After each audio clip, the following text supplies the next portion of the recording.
Gagawa tayo ng cheeseburger. And yung meowing pusa lang namin yan. Okay. First, itong patty. Wait. Okay, ito na yung pan natin. Wait lang, masyado maliit. Okay.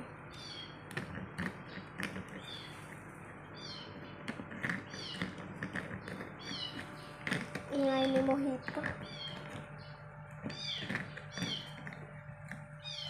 Okay. Parang okay na siya. Dito muna natin siya. Tignan muna natin. Mamaya kasi natin to kailangan. Ito na yung wrapper natin. Tapos ito na yung parang crown. Upper bun. Yan yung upper bun. Ganito yung pagkagawa. Kasi ito siya. Yan siya.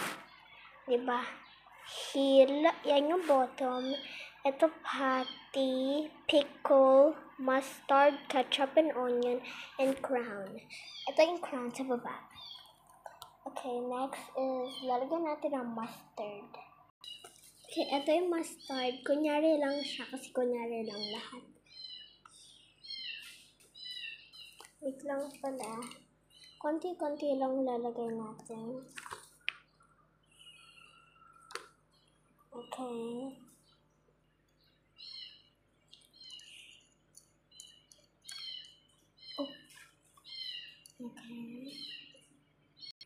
Okay, lalagyan natin siya ng mga onions.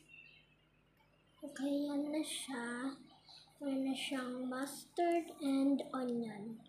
Okay, next is ketchup.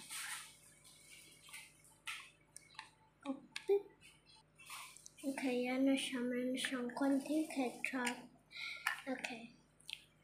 Tapos, pagkatapos niyan is pickles. Kasi cheeseburger ang imemake natin. Ito na yung pickles. Okay. Yan. Nasa gitna. Perfect.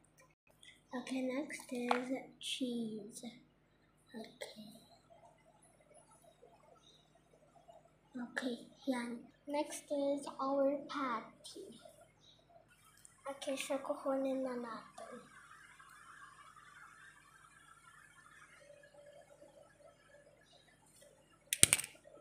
Next is ang heel. Ito yung bottom part. Nalagay natin sa taas. Okay, yan naman. Next is i-wrap natin pag ganun. Tapos pag ganun, tapos ito triangle natin yung ganun. Tapos dito din triangle. Tapos i-fold ng konti. Tapos i-fold na dito. I-fold ng konti. I-fold na dito. Hindi ko na papakita kasi kailangan dalawang kamay. At ako lang nagbe-video nito. So yeah. Tapos na siya. Cheeseburger.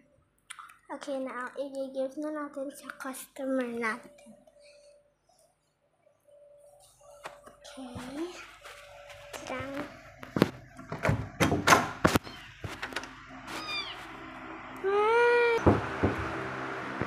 Okay, sir, eto na po yung cheeseburger nyo. Ayan.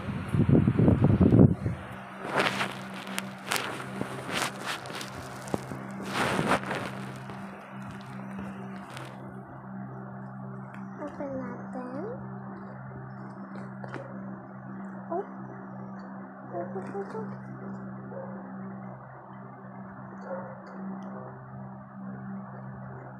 ito yung cheeseburger. Ay. Kainin niyo po. Ay. Ayan, kainin niyo na.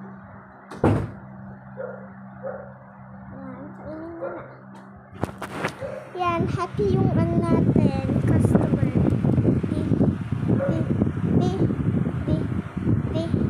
Tignan mo customer namin.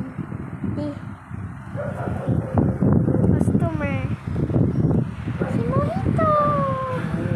Yan, tapos na po. Okay, bye-bye.